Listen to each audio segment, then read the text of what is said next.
अध्याय 1 श्लोक संख्या 39। कुलक्षये प्रणश्यन्ति कुलधर्मः सनातनः धर्मे नष्टे कुलं कृत्स्नम् अधर्मो अभिभवत्युत। अर्थात कुल का नाश होने पर सनातन कुल परंपरा नष्ट हो जाती है और इस तरह शेष कुल भी अधर्म में प्रवृत्त हो जाता है।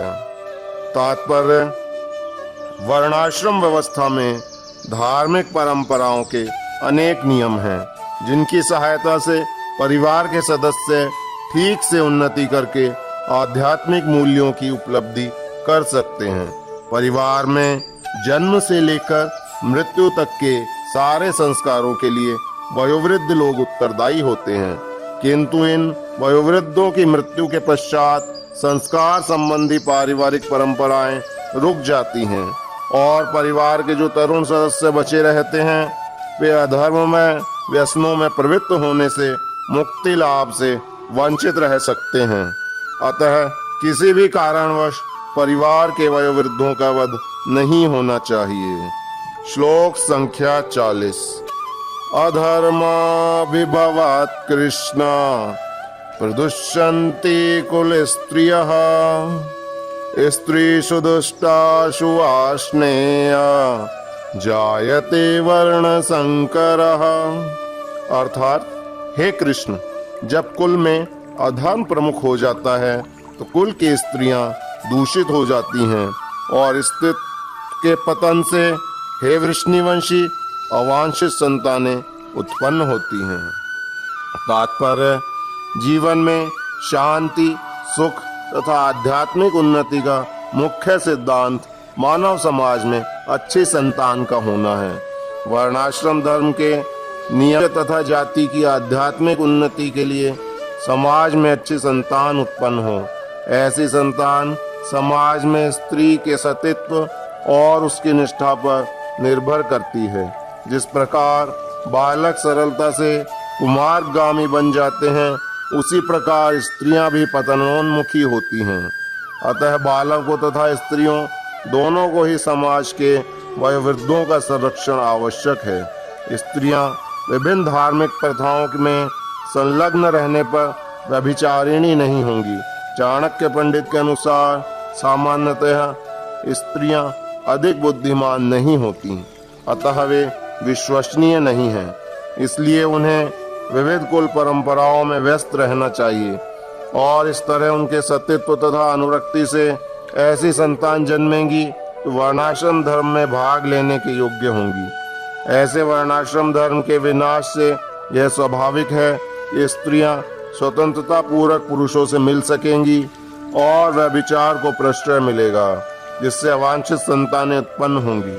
निठल्ले लोग भी समाज में व्यभिचार को प्रेरित करते हैं और इस तरह अवांछित बच्चों की बाढ़ आ जाती है, जिससे मानव जाति पर युद्ध और महामारी का संकट छा जाता है।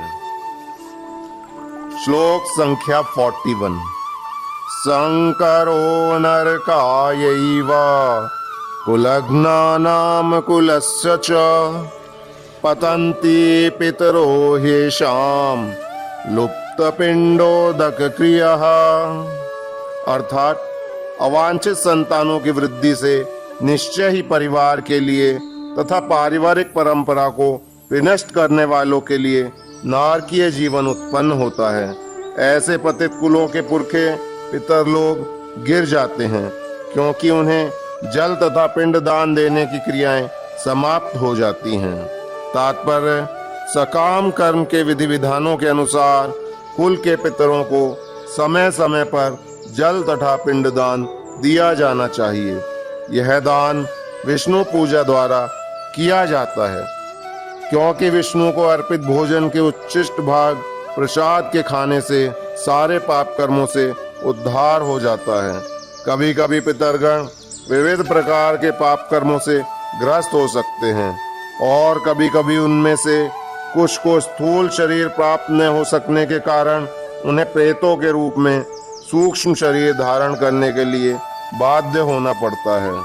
अतः जब वंशजों द्वारा पितरों को बचा प्रसाद अर्पित किया जाता है तो उनका प्रेत योनि या अन्य प्रकार के दुखमय जीवन से उद्धार होता है। पितरों को इस तरह की सहायता पहुंचाना कुल परंपरा है और जब लोग भक्ति का जीवन यापन नहीं करते उन्हें यह अनुष्ठान करने होते हैं। केवल भक्ति करने से मनुष्य सैकड़ों क्या हजारों पितरों को ऐसे संकटों से उबार सकता है।